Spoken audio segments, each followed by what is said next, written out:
Basta.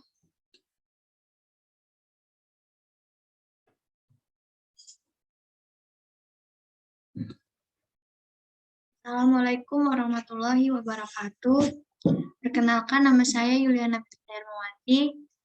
Saya di sini perwakilan dari kelompok 5 dan rekan saya itu Juratul Yasmin dan Listia Ayuning Putri. Baik, di sini saya akan menjelaskan resumen kelompok kami, yaitu tentang memotivasi siswa untuk belajar. Apa itu motivasi? Motivasi yaitu salah satu komponen pembelajaran yang paling penting. Motivasi juga merupakan motivasi yang paling sulit untuk ukuran. Apa yang membuat siswa ingin belajar? Kesediaan untuk berusaha dalam belajar adalah produk dari banyak faktor, mulai dari kepribadian dan kemampuan siswa, hingga karakteristik tugas belajar, tentu insentif untuk belajar, pengaturan, dan perilaku guru.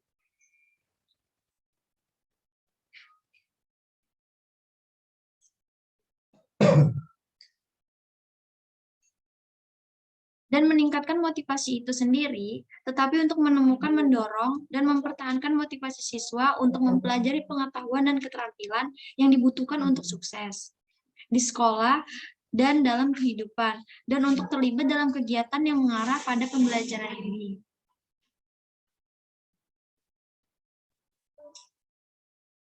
Apa saja teori motivasi? Teori motivasi ada 7, yaitu motivasi dan teori belajar perilaku, motivasi dan kebutuhan manusia, teori motivasi dan atribusi, motivasi dan pola pikir, motivasi dan pembelajaran mandiri, teori motivasi dan harapan, implikasi teori harapan terhadap pendidikan. Apa itu motivasi dan teori belajar perilaku? Itu adalah konsep motivasi yang terkait erat dengan prinsip bahwa perilaku yang telah diperkuat di masa lalu lebih mungkin untuk diulang daripada perilaku yang belum diperkuat atau itu lebih dihukum. Apa itu motivasi dan kebutuhan manusia? Ini adalah motivasi yang dapat dianggap sebagai dorongan untuk memuaskan kebutuhan seperti kebutuhan akan makanan, tempat tinggal, cinta, dan pemeliharaan harga diri yang positif.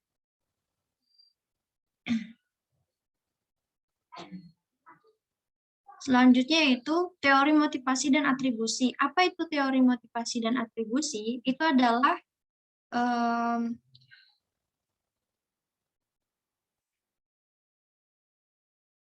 teori yang mendapat nilai bagus, tapi dia baru saja mendapat nilai pada kuis pertamanya.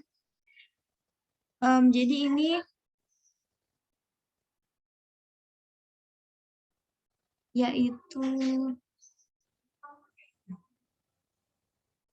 teori yang tanda tidak konsisten dengan citra dirinya yang menyebabkan ketidaknyamanan untuk mengatasi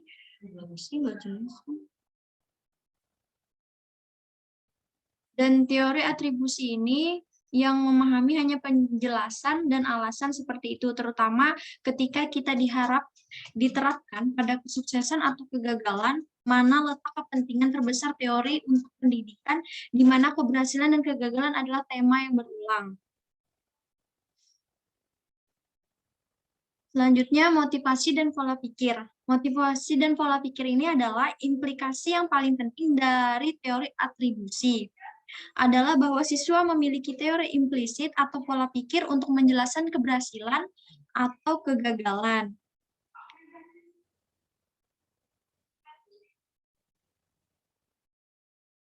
Selanjutnya, motivasi dan pembelajaran mandiri.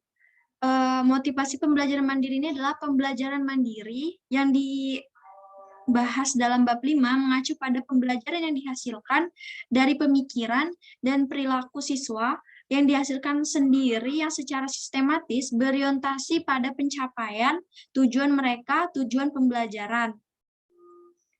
Di sini juga dijelaskan oleh definisi ini mengatur diri sendiri pembelajaran sangat erat kaitannya dengan tujuan siswa.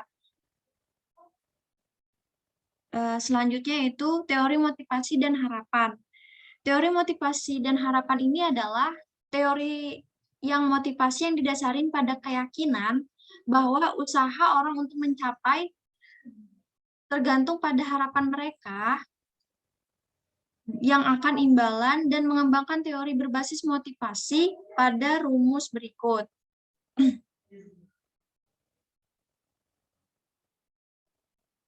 Selanjutnya yaitu implikasi teori harapan terhadap pendidikan. Apa sih implikasi teori harapan terhadap pendidikan ini? Yaitu proporsi yang masuk akal bahwa tugas untuk siswa seharusnya tidak terlalu mudah, juga tidak terlalu sulit. Jika beberapa siswa yang yakin bahwa mereka kemungkinan besar akan mendapatkan nilai A, apapun yang mereka lakukan, maka motivasi mereka tidak akan maksimal. Demikian pula, jika beberapa siswa merasa yakin bahwa mereka gagal, tidak peduli apa yang mereka lakukan, motivasi mereka akan minimal oleh karena itu sistem penilaian.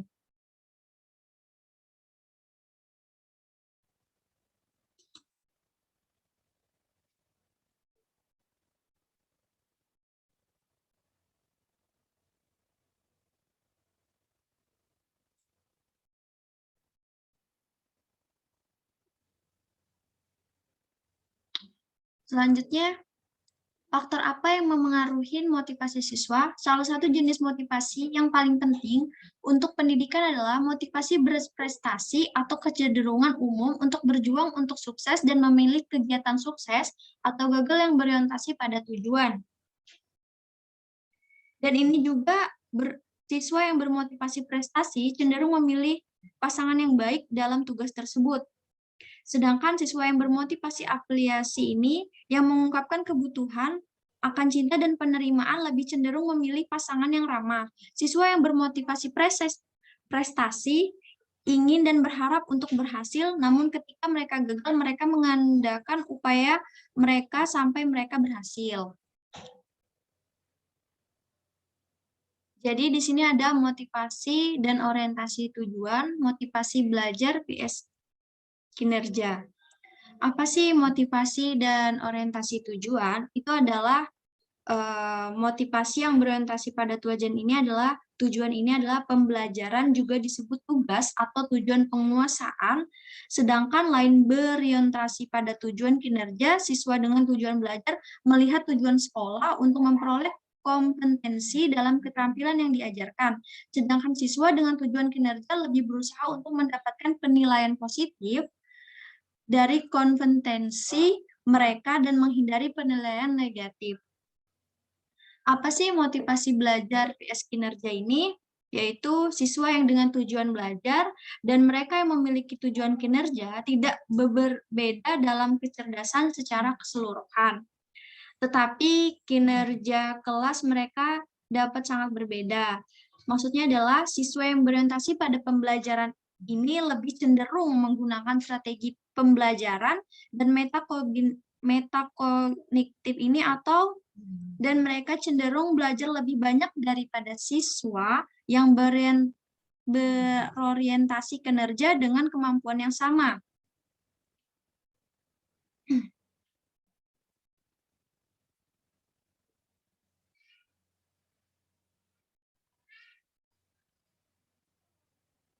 Bagaimana guru dapat memotivasi belajar siswa?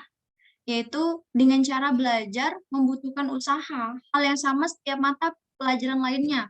Mungkin dapat meningkatkan motivasi belajar siswa karena terkadang program studi sangat menarik bagi siswa dan bermanfaat bagi siswa. Dan bagi siswa, mata pelajaran favorit itu memiliki nilai insentif dan instruksi yang cukup untuk bermotivasi untuk mereka belajar.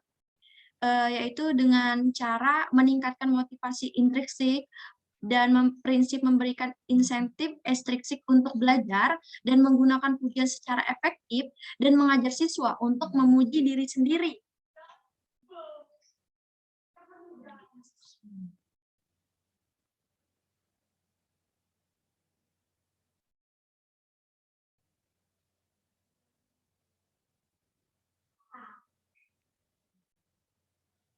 Bagaimana sih cara meningkatkan motivasi intrinsik?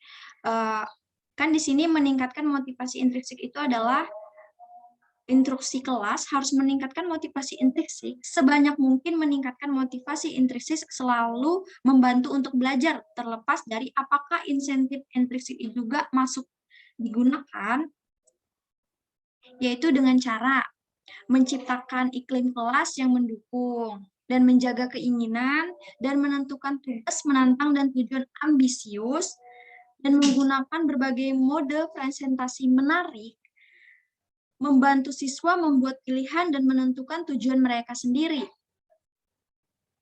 Presentasi dan relevansi. Dan di sini, bagaimana sih cara menggunakan prinsip memberikan insentif intrinsik untuk belajar? Yaitu dengan cara guru harus selalu berusaha meningkatkan motivasi intrinsik siswa untuk mempelajari materi akademik, tetapi pada saat yang sama mereka tidak perlu ragu untuk juga menggunakan insentif intrinsik jika diperlukan. Jadi tidak setiap mata pelajaran adalah intrinsik menarik bagi semua siswa. Jadi itu nggak semua menarik bagi siswa. Dan siswa juga harus bermotivasi untuk melakukan kerja keras yang diperlukan untuk menguasai mata pelajaran yang sulit. Jadi di sini juga siswa perlu berusaha kerja keras untuk menguasai mata pelajaran.